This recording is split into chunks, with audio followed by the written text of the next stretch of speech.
Good afternoon and welcome to Books and Beverages December. We're very pleased to welcome these three authors to talk to us today in their Christmassy outfits. And a little bit festive today, we hope. We have the Christmas stocking of questions, which will be passed round for them to draw a question and entertain you. So first of all, I'd like to introduce Alex Marchant at the end there. Alex is the author of The Order of the White Boar. It's children's historical fiction, and she says it's the story of the real King Richard III, not Shakespeare's villainous version. Her other book is Time Out of Time, a time-slip book set during the long hot summer of 1976. Alex has also edited a charity anthology of stories, also inspired by King Richard, and Robert Lindsay wrote the foreword after his portrayal of Shakespeare's Richard, in which he called the play Great Drama but Terrible History. So this is Alex's genre of writing, and she will tell us more about it later. John wrote his first 3 books whilst working full-time as a teacher. Quite an achievement, I think. But took roughly 2 years over each book, whereas he now is a full-time writer and can even produce 2 books in October this year. Clearly very dedicated with his time. His characters range from scary sea monsters to hormonal cyclopses in the incredible quest of Charlie Oddie and mischievous Christmas baubles to hairy sprouts that howl at the sight of the full moon in 13 tales of tinselly terror. I don't know where his imagination comes from, but clearly it's all in there somewhere. He has a very fertile imagination, which he says is fueled by coffee and cake. Lucky you. Absolutely. Yes. He also says he has double-jointed thumbs and once won an ice scraper in a quiz on Radio Newcastle. See, the danger is, Kate, when you ask me for interesting facts. I know. We get all sorts. Susanna is a local writer, poet and author living just outside Harrogate. She's recently published a memoir entitled Finding Joy in the Everyday, and it is a heartfelt personal account of her journey through grief, using daily observations of life to find great moments of joy and gratitude. Susanna is currently writing 3 novels. All at once? Yeah. She writes Cosy Crime, set within the Catholic Church, a time travel story set in World War II, and a light-hearted Christmas romance, and they're all set in North Yorkshire. I don't know what it is about North Yorkshire gives you this inspiration, Susanna. So these are our 3 authors for today, and I am going to ask each of them to read you a very short piece, just to give you a bit of a flavour of what they write. So, Susanna, can I ask you to read your little bit first, please? Hi everyone, good afternoon. A little bit of background about my book, Finding Joy in the Everyday. This is a memoir of my first year, through my journey of grief following the death of my mother in 2023. I decided to write this book in a different way, really. I've read a lot of books on grief. I was given books on grief when she passed away, but none of them helped. I am a trained therapeutic writing teacher, and I teach people to use writing to help them through difficult times in their life. And so I decided to use my own knowledge to get me through this difficult first year. So I keep a journal every day. I write things down, things that I observe, things I see and smell and hear. I listen into people's conversations, and you wouldn't believe how funny real life is. And a lot of the conversations are in this book. So this book takes you through different dates of 2023 into 2024, and it's quite a quirky book, and there is a lot of humour in it, which sounds a little bit crazy because it's supposed to be a book about grief, but what it was, my observations helped me find those moments of joy just to help me through the really difficult times following my mum's passing. So I'm going to read you a short passage, and actually this is quite topical because this is Christmas Day 2023. Christmas Day for me, 2023.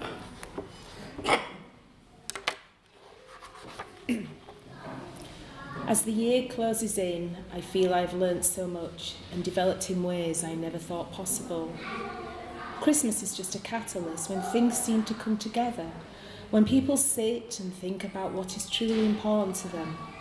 I am no different. As I turn the Christmas lights off and head up to bed, I think of all those grieving tonight, their loved ones, our friends and family. I hope that they can find comfort in something, even just a little thing, just something that brings a flash of joy, just for a moment. It has been an emotional day, but I got there in the end, as I always do. Good night, Christmas 2023. And at the end of each chapter in this book, I always write 3 things I am grateful for that happened on that particular day. I still do that now. It's my gratitude journal. It's the way I write in my journal. So for Christmas Day 2023, I wrote 3 things I am grateful for today. Number 1, family and friends that wish me happy Christmas today. Number 2, Bing Crosby singing White Christmas. Number 3, Terry's chocolate orange. There is nothing like it. Thank you, Susanna. That was lovely. Thank you very much. And now for something completely different, I think. John, would you like to Yes. read us something?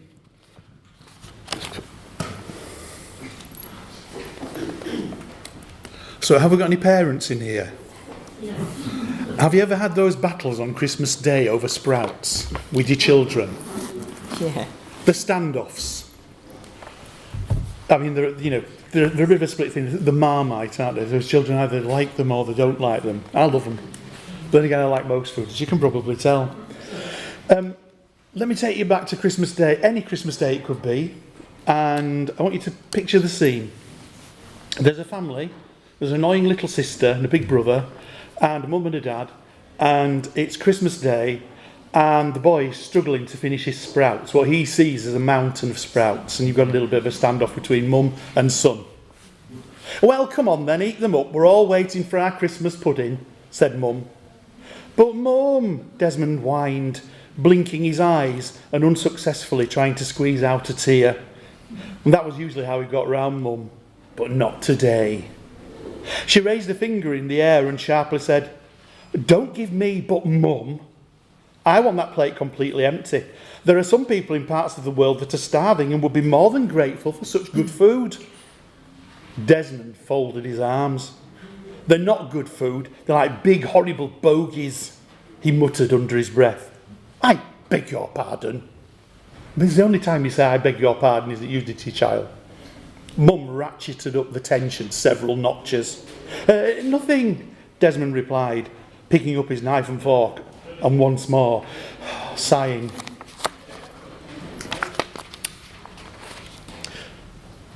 The heap of sprouts, well actually there were only 3 of them, squatted soggily on his plate. There was a pause, with the fork hanging in mid-air, and Mum staring at him like a statue of doom. Desmond had run out of options.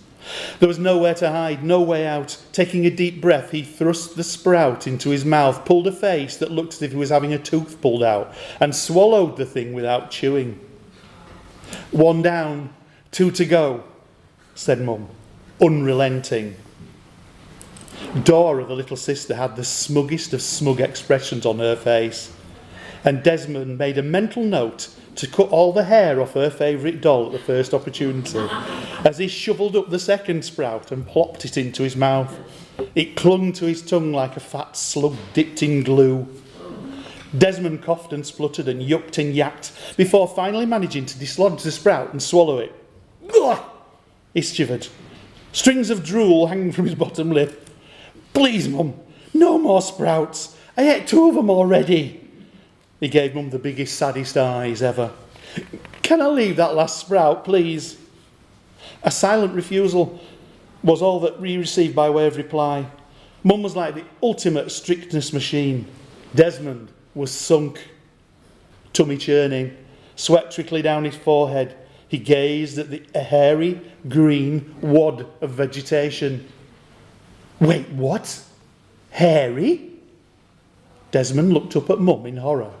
Her eyes pierced him like twin laser beams, and the hands on her hips now showed white knuckles.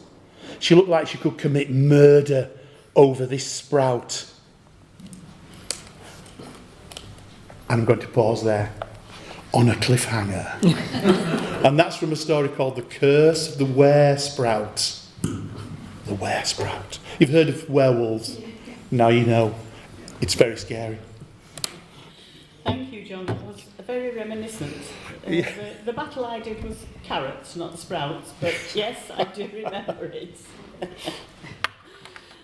Alex, have you got a piece for us, please? I do, and I've quickly changed it because I was going to do one related to one of the questions I was expecting later, but given that we're all being a bit festive, it seemed daft to read something related to the long hot summer of 1976 and the drought. So I thought I'd just pick out a little bit of Christmassy essence from the first of my books about King Richard III, The Order of the White Boar. It doesn't need too much introduction. Matthew is my lead character. He's a 12-year-old boy who's become a page at Middleham Castle in the...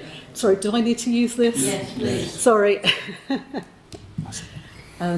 He's a 12-year-old boy who's become a page in Duke Richard of Gloucester's household at Middleham Castle. Duke Richard of Gloucester is currently the brother of King Edward IV, King of England at the time. He later becomes Richard III. And that's something, how he becomes Richard III is discussed in the books, and you see it through Matthew's eyes. But in the first winter that Matthew has been part of the household, Richard is called to join the king at the Christmas festivities in London. He has to leave his family back in Wensleydale and go down to be with his brother, the king. And because Matthew is such a fine singer, he used to be at the Minster School in York, he takes Matthew with him as his page. But Matthew's sort of become a friend of the family because he's befriended Richard's only son, young Edward of Middleham. So he's sort of between two worlds a little bit. He's neither a servant nor really one of the king's household, but he navigates his way. At Westminster, during the Christmas season, I was an outsider still, not quite servant, nor one of the palace household, but I was always included with the rest of the guests, no matter how lowly, in the sumptuous Christmas festivities. In the whirl of that time, those days and nights of elaborate feasting, of courtly dancing, of minstrels, of jewelled gowns for the ladies, jewel-coloured velvets for the gentlemen, of gorgeously decorated chambers draped with swags of greenery and berries, of laughter and jesting and masks. I saw a great deal of the royal family and their courtiers, and as the days passed, I also saw a change in Duke Richard. During Christmastide, his morning routine altered hardly at all. I would hear him stir early within the chamber and rise and hurry to the palace chapel to meet with the other choristers, all of them grown men. The Duke would gather with other devout household members to hear the Mass, the usual polyphony supplemented for this season by Laude, delivered by solo treble. me. Rarely did the king attend, or any of his close family. Many of the company were still abed long after the service, and even breakfast had ended. The festivities of the night before were responsible for that. At such times, the Duke settled himself to conduct business with Master Kendall, his secretary, or simply in the palace's magnificent library to browse the hundreds of volumes there. I would follow him like a shadow in case I should be of service. Day by day, the lines deepened on his forehead. When he spotted me there, watching, his face would clear, and he would beckon me forward, showing me some passage or illustration from his book. Sometimes he would ask me to read to him, just as his son often did. In his case, though, from time to time he would correct my French. This I didn't mind. The language was often spoken at court, and he told me he had travelled much abroad in his youth. Only later did I learn that he had been exiled on the continent for a time a dozen years before, when his brother had briefly lost his kingdom during Warwick the Kingmaker's rebellion. In the evenings, I was caught up in all the entertainments, even in the dancing. I silently thanked the dancing master at Middleham Castle, Master Petit, for teaching me enough that I didn't embarrass myself. I even clasped hands with the younger princesses and their ladies as we wove our way through the elaborate steps. The Duke and his brother often watched from the edges of the dance, seldom taking part themselves. Once, his eyes on me, the Duke leant to speak close in the king's ear. The king roared with laughter. It reached my ears even above the music, then nodded to me when next I circled around before them. There was nothing unkind about the laugh, warmth even in the king's blue eyes, so like those of his brother. But I did wonder what had passed between them. After a late supper had been served and the musicians packed away their instruments, the Queen was always the first to rise and retire to her chamber. These were the times I came closest to her as she processed the length of the hall, graciously accepting the bows and good wishes of the company, her eldest daughters and son trailing in her wake. I bent my knee with the others. The torchlight glinted off threads of silver in her golden hair, cast shadows in the lines etched round her eyes and lips, limned the puffiness about her jaw, the thickening of her waist, but she was a beauty still. Prince Edward, their son, a little less than my age, but taller, of course, would follow her with a stiff gait, tired but reluctant to leave. His elder sisters, gilt-haired like their mother, dutiful but rebellious, looked as though they would have danced all night. But the younger children were not usually seen so late. It gives a little taste of some of the major characters in the book. Thank you, Alex. Well, we've had 3 very different Christmases there, haven't we? Very different view of what Christmas is to different people. So now I'm going to ask Susanna to put her hand into the Christmas stocking and take out a question. Oh, Chocolate. and chocolate. Some chocolate. I can feel more chocolate.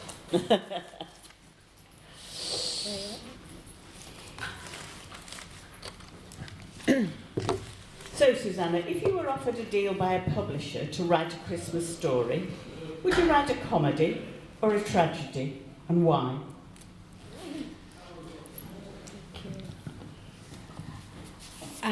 Can I go a little off-piste with that? Oh, go on. I think I would love to write a collection of ghost stories.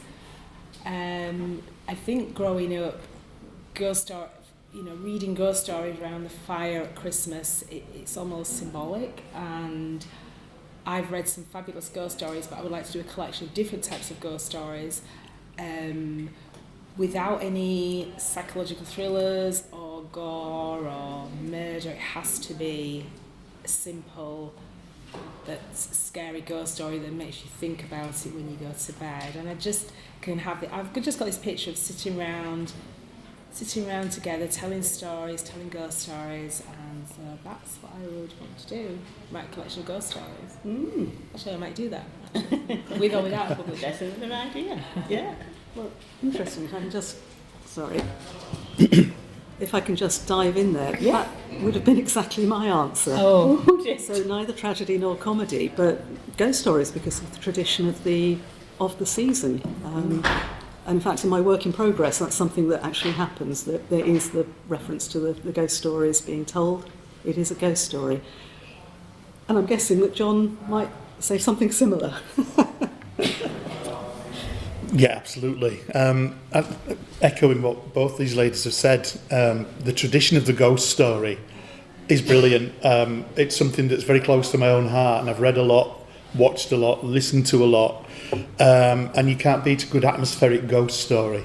And as you say, never mind all the graphics and the gore and all that kind of thing. It's the best kind of ghost story is what you don't see. That's the bit that really lingers on in the memory. So leave the reader guessing as to what's coming next. And one of the masters of that was M.R. James, and I've read most, if not all, of his works several times, and just love them all. My favourite one is "Oh Whistle, and I'll Come to You, My Lad," and it's just the simplest of ideas about bedclothes rising up in the dark room, and that's it. The rest of it is down to the imagination. So yeah, it would be that. And I've actually written some for adults as well, and that's where I cut my teeth on, in the small press, the independent press originally, with ghost stories for small zines, as we call them then, many of which are folded now because they were so small. But it was a good experience. Thank you, John. Yeah, that's good. I think I approve of that. I think I approve of ghost stories rather than Maybe we'll comedy all write one yeah, for next year. Yeah. So you see what you can find in there then, John. Have a rummage.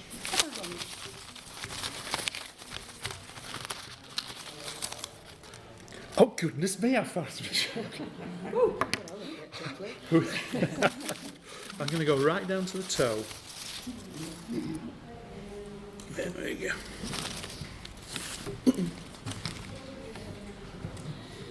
So, if December or Christmas has played a significant role in any of your stories, is your main character a hero or a villain?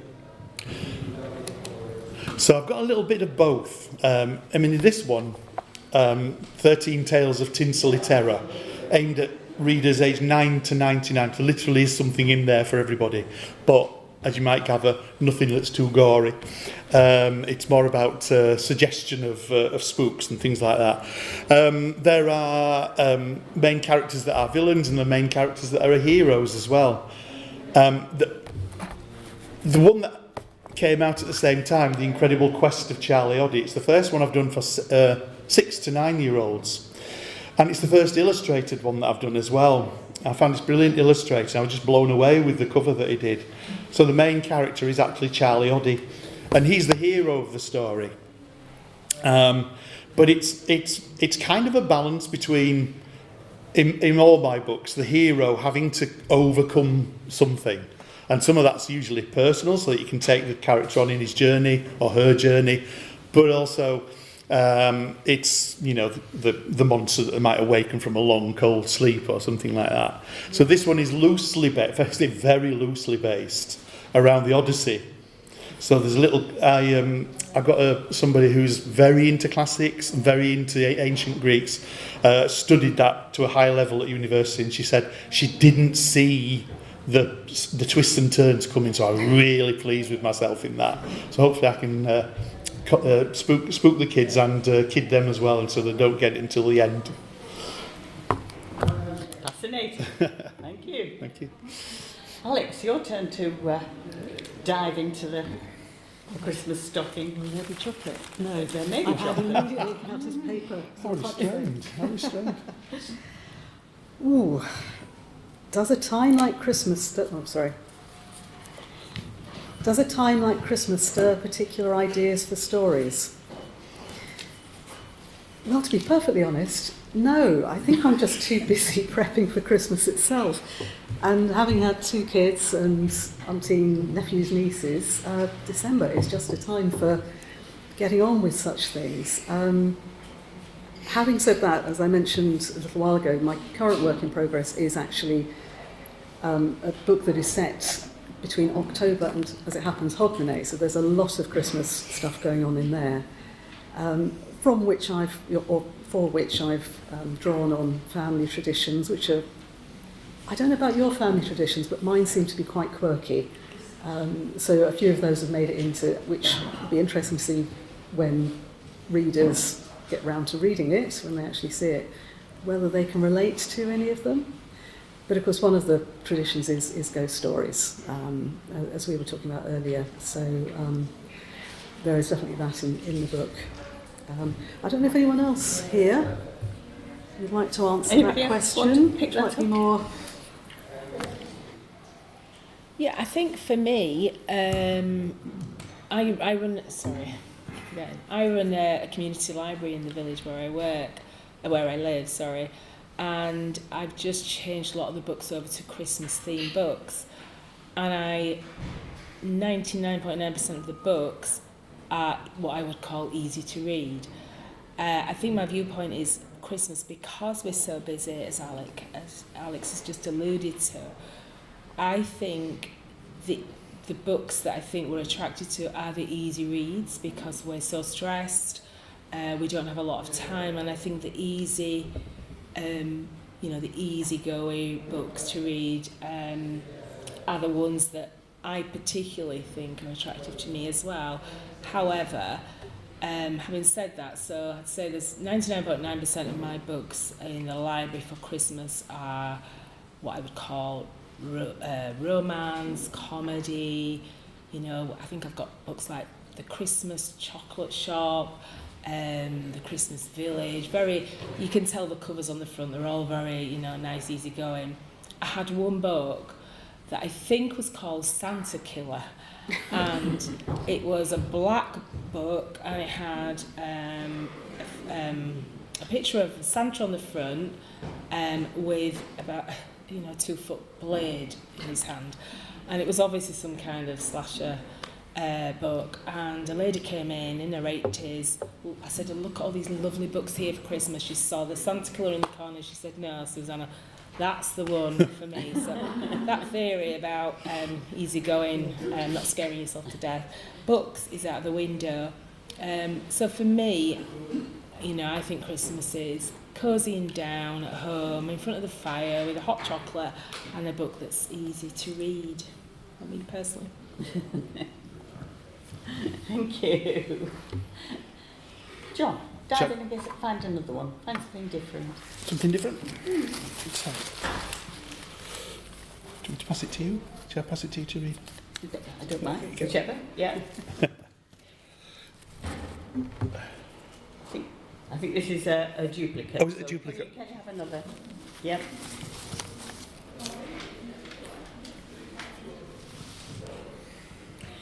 Do you have a favourite Christmas book, either from your childhood or as an adult? Yes. So the one that stands out to me, I read it when I was very young. It was probably a condensed version, but I've mentioned before, without going on at any length there, when I was a child, I used to just love going to the library. It was Mum that introduced me to the library, and the great big high polished shelves in those days, and not as accessible for young children, and the children's section didn't exist. If it did, it was very, very small.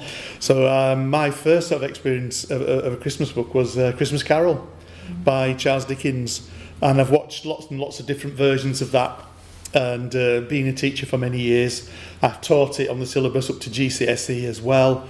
And the one that you'll never guess, the version of A Christmas Carol that all the students want to watch if you're studying A Christmas Carol, the Muppets Christmas Carol. Yeah, that's the one. So if you work really hard, you get that at the end. But my favourite version of that is the Alistair Sim one from 1950 something. Yeah. Brilliant portrayal of it. But it comes back to what we were saying earlier. It's just that the essence of a ghost story is there in that one story. It's got 4 ghosts in it. It's entertaining, it's tongue-in-cheek, it's funny, it's approachable as all stories should be, and then it's uplifting at the end as well. So that's my favourite one. Good choice. Alex, do you have anything different? Oh, absolutely. And mine is a children's book, and yes, I came across it we had a children's library. I think we were quite privileged. Yes. I came across it just at the right time. I was 11, and the main protagonist wakes up on his 11th birthday, which is Midwinter's Day. and it's a book called The Dark is Rising by Susan Cooper. And for me, it's just been the quintessence of Christmas for a number of years. Talking about traditions, there's no ghosts in it as it happens, but it's based around English. In fact, it's one of a sequence of books. There's 5 of them, different seasons of the year. So English and Welsh folklore and legend.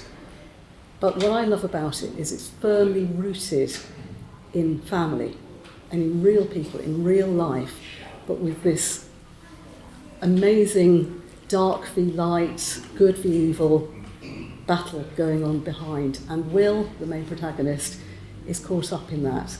But at the same time, he's going through all those Christmas traditions with his family. And I read it when I was 11, and then came across it again when I was about 18, just at that time when, as a teenager, you've lost that magic of Christmas. It's not quite the same, I think. But I read it again, and I was plunged straight back into being a kid again. And I began to reread it most years. And the strange thing is, about 7 years ago, I discovered there are thousands of people all around the world who do exactly the same. They start on Midwinter's Eve with the first chapter and read a section each day for the 12 days of Christmas. And so we're now connected by the wonder of social media into a whole community. And every year there is the Dark is Rising readathon, which I will be starting, as usual, on the 20th of December this year. And maybe some of you will think about trying it as well, because it's a great book for adults too. Anyway, so that's my Christmas book. Thank you. Yes, good to have a recommendation as well, isn't it? Something that I haven't read it, so maybe I'll have a go at that too. Susanna, how about you? My favourite Christmas book is The Snowman by Raymond Briggs. For quite an emotional reason, really. I do remember this book. I was still at school when the book came out, but then they brought the film out in the early 80s. I think it was 82 maybe. My daughter was born just a few years later, and she was born just before Christmas. And I, as soon as she was born, I went out and I bought her the snowman everything, the egg cut. I mean, she was only like, a week old. But I bought the snowman everything, the book, the egg cup, the cup, the bowl, the saucer.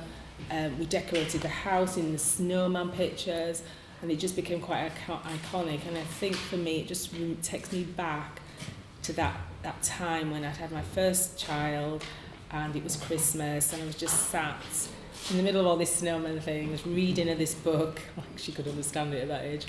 And actually, she still has some things from then, and she's 38 now. So but for me, it's iconic, and I still cry every time the snowman melts. Every time. It's cute. Thank you. Would you like to see if you can find us a different question? I've not had my lunch, so I'll take another coin. Right. Oh, Alex, you didn't get one. Sorry. Yep, certificates as well, Susanna, so we need to delve again. Okay. There are different ones in there. Yep, and again. It's because you've all answered all the questions, and I thought you might each take. Right. Oh, you said that, a bit scary. Which of your characters would make a great pantomime villain? Okay. Pantomime villain. A pantomime villain. We might go on to other things. This can't be eventually, real life but- people, can it? Can I pick a real life person? As long as we don't. As know. long as they're not here. Yeah. I'm writing a book at the moment.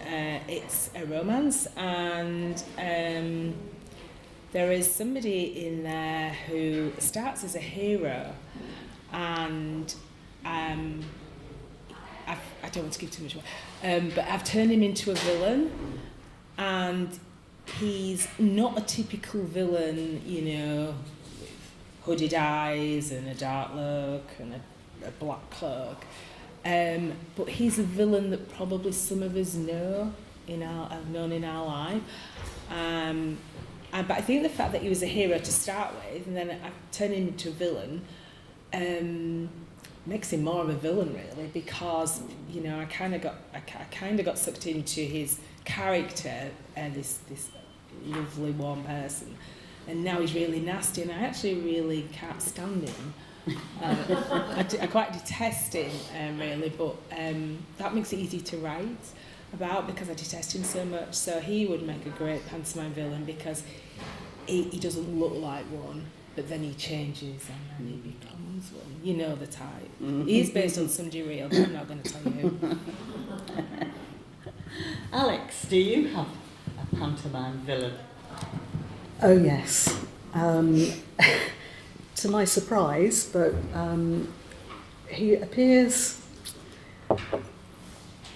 Susanna will know who I'm going to say, because Susanna also is a Ricardian, like me.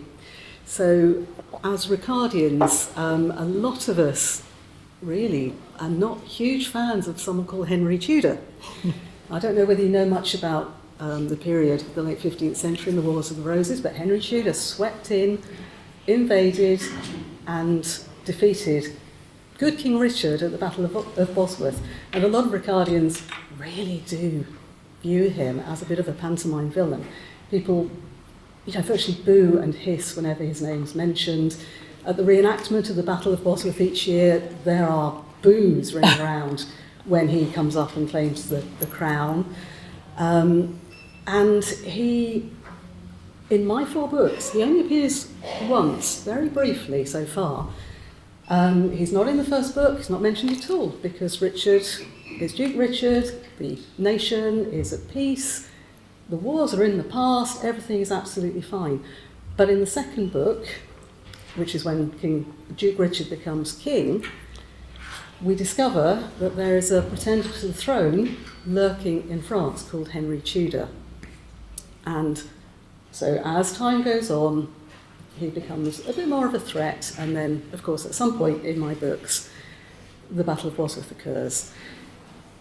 But as I say, there are 4 books, and my 3rd book takes the story of Richard's legacy beyond the Battle of Bosworth. So Matthew and his friends continue to support the Yorkist cause, and it doesn't go terribly well. So Henry Tudor does turn up right at the towards the end of the 4th book. No spoilers, but after I wrote it, I thought, hang on a minute, how have I written him?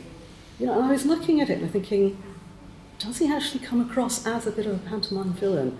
And I'm delighted to say that my readers so far say no, not just the ones who see him as pantomime villain anyway, but fairly neutral readers say, no, he just comes across as actually just menacing. Because I always think of a pantomime villain being larger than life and absolutely hissable. And I'd like to think that my readers might want to hiss the man who appears in my book, but I hope he's not a caricature, which I think is what I was worried about. I think he is pretty menacing. He certainly was to me when I was writing him. And I plan to go on to do another book, and it looks like he may have to come back in again. So I have to be absolutely certain that he is a human being next time, because if he does come, he has to be a proper character. But yeah. Anyway, so very definitely Henry Tudor. Excuse me. Oh, John, you must have. Of course. Well, as you can probably guess, my answer's nowhere near as sensible. But I've my previous book to these two is called Jack Devlin and the Roman Curse. It's on the side over there. If anyone wants to have a browse, we've got all our book, selection of our books over there if you want to have a look after. Again, it's aimed at youngsters. This one's aimed at 9 to 12-year-olds, and it's about a young boy whose grandfather is an archaeologist. And in a town that's nearby to where I lived called Castleford, there's been a lot of Roman remains there that were just built on top, and they actually put a roundabout on top of the Roman baths there. And I thought, that could fit into a story. So when I did a little bit of research on it, and the Romans were very good at doing what was called curse tablets, and they would like curse their enemies in really horrible ways. The equivalent of sending a really strong email these days, But then they would bury them, and then if they were disturbed, then you were risking the wrath of the people past. So the child's grandfather unearths this Roman curse tablet, and it was written by a very treacherous Roman who overthrew his boss and his legion, and he tried to steal everything, and basically take all the goods and all the goodies. And he was apprehended and got his just desserts. But this is unearthed, and the curse tablet goes on to this boy's family line. He traces back to the Roman times, and he's a 7-foot Roman who sort of comes back. And I called him Malus Odus. Now, if we've got any Latinists in here, and I bet we have, does anybody know what Malus Odus means? Bad smell. That's right, yeah, bad smell. But I think something around the lines of bad to the bone, bad smell, something like that, which kind of sums up his character. So Malus Odus, would be one of my pantomime villains. Oh, yes, he would. Oh, no. Behind you. Well, we've got to have a converse of that then, haven't we, as well? So give us a pantomime dame. Any of you? Yeah. Well, in the same story, I won't do the same story. In this one, the Incredible Quest of Charlie Oddy, there are some Greek monsters and some Greek heroes that pop up, and the Cyclops is a very famous one. But it kind of it turns up as a hormonal female Cyclops. It was the big sister. She's about 14, and they're bad enough at that age, aren't they? With the hormone. But this one's a hormone. So she would come out as a really good pantomime dame, hands on hips. You know that look that the girls give you, but she's only got one eye. She uses it really effectively. So that, I think, would be what my pantomime dame. Or in Jack Devlin would probably be Queenie, who's a larger-than-life lady who's covered in colourful feathers and has really cool earrings, and she's just very colourful, and she kind of helps them out, and she's the advisor. So, yeah, that'd be me. How about you, Alex? Well, that's a tough one for me. If you said principal boy, I'd definitely say Lady Alice Langdown, who is Matthew's sidekick, mainly because she does actually spend quite a lot of time dressing as a boy, because medieval girls didn't get the chance to go to battles or anything like that. So, bless her, she does that whole trope of, she's got to dress as a boy. In terms of pantomime dame, I'm struggling a little bit, but the only thing I could think of is Duchess Margaret of Burgundy, who was a very, very imposing lady. She was tall, in my books anyway. She may not have been in real life. She was tall like her brother Edward IV, and I effectively describe her as being like a galleon in full sail. And I was trying to remember where I got that literary quote from. Does anyone know? Because the idea of this lady being a galleon in full sail. Stables are galleons. Yes. And of course, with beautiful 15th century robes, and of course the wonderful tall hennin of the late 15th century, she really would have been an imposing figure. But a bit too serious to be a pantomime dame, unfortunately, so not very helpful. Thank you. Susanna, have you got a pantomime dame, or a principal boy if you prefer? I'm struggling as well, to be honest. The only one I can think of really is I have a character who is very is male but very feminine, and over the top effeminate really, and just loves to be involved with the girls, and not very macho at all. And so stands out. So he would be a great pantomime dame, actually. Yeah, because he'd actually quite enjoy. Yes. He's not a pantomime dame in my book, I have to say. But could be, if he needed to be. Thank you. Thank you. I'm going to open it up to you now and say, have you got any questions for any of our authors? Anything you'd like to know about any of their writing or books? How long have you been writing for? It's a complete vocational thing, isn't it? Not all of you. I don't know where we... How long, Alex, how long have you been writing for?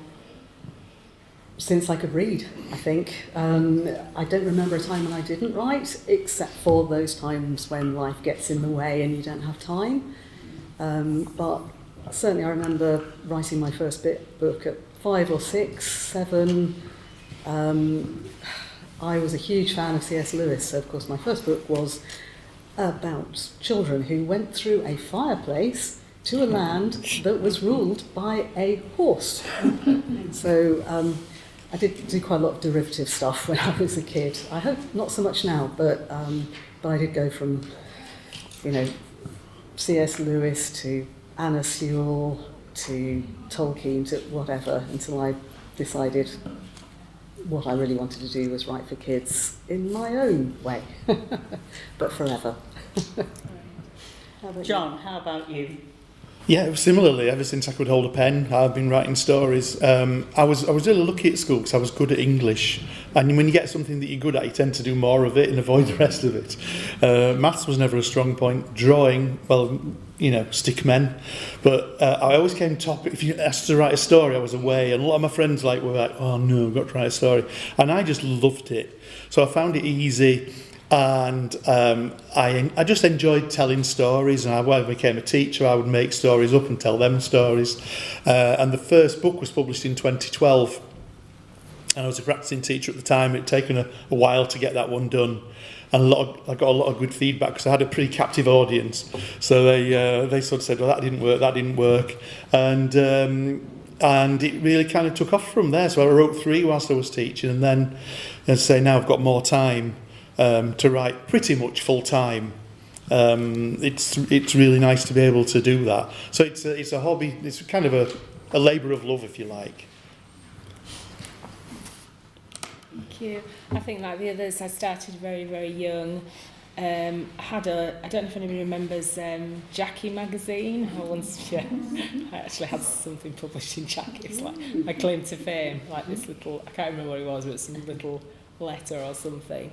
I just know that I love to write. I started really venture as I got older. I started with poetry, I have to say, because I was quite busy working, children, etc. And it was poetry's a way to actually see something completed much quicker than a novel, and I think that's why I started. And I still love poetry, and I'm sat next to one of the best in the area, Kate, and I do teach writing. I do teach this. I think we need to get past this issue that a lot of people have. I can't write. I'll never write. I do believe every single person in this room has the ability to write.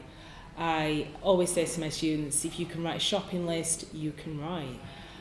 It's just applying the ideas you've got in your head. It's actually sitting down. These guys will say, you have to sit down and write regularly. You just get better and better at it. You get faster. The ideas flow. I never have writer's block, I have to say. I have the opposite. I have way too many ideas for the time that I have. But I think the satisfaction in writing something, and I think if you're going to start writing, I wouldn't go straight for a novel because it can be overwhelming. I would start with short stories, even flash fiction, which can sometimes be 50 words. But once you start and you get into the rhythm of doing it and you get to love it so much, you will do it every day, and that will just evolve. So for people sat here who think, I could never write, I could never produce a book, trust me, 100%, you can do it. It's just applying yourself and dedicating just an hour a day. That's all you need. So please go for it, because I think there's so much talent out there that it just gets lost because people don't have the nerve to do it. You can do it, and then you can sit here and do this and get chocolates. Just here for the chocolate. Yeah. Thank you. Thank you very much to the three of you. That has Pleasure. been really entertaining. I'm going to encourage you to come up and talk to them individually if you'd rather do that, and to have a look at the books which are out on the table over there. I'm sorry, you have a question? I was just wondering if we could hear the end of the Sprout story. Are you sure you're ready for this? Of course. Let's just find the right... Where are we? Where was I? Oh, thank you. That's very kind. Hang on. Got to find the right place. I will cut to the kind of the end of it, because there is a bit in between. Where we go. Here we are.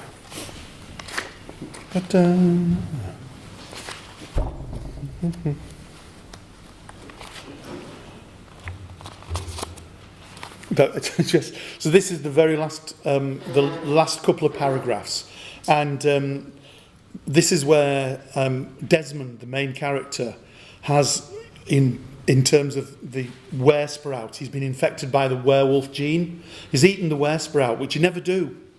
The hairy sprout, always avoid those. It says that on the back of the book. So he's turned into this weresprout with big teeth, and he growls and slobbers a lot, and the family have kind of run the other way. So this is the final bit. A policeman who had been driving past Desmond's house braked his car sharply as he saw the dining room window explode outwards in a blizzard of broken glass. But what almost made his blood freeze and his heart stop beating was the hideous, hairy green monstrosity that had caused it. The creature landed on the lawn and looked around, sniffing the air as it did so. Suddenly, it turned its amber eyes in the direction of the policeman, who desperately tried to restart his car engine. The monster zigzagged towards him, jaws snapping, gloopy lips drooling. The curse of the weresprout had begun. We've even left it on a cliffhanger. Oh, you're too kind, thank you. No, thank you very much to the three of you. That has been very interesting, but very entertaining too. So thank you. And as I say, please do come and talk to them, look at the books. And can we just say thank you again in New Zealand?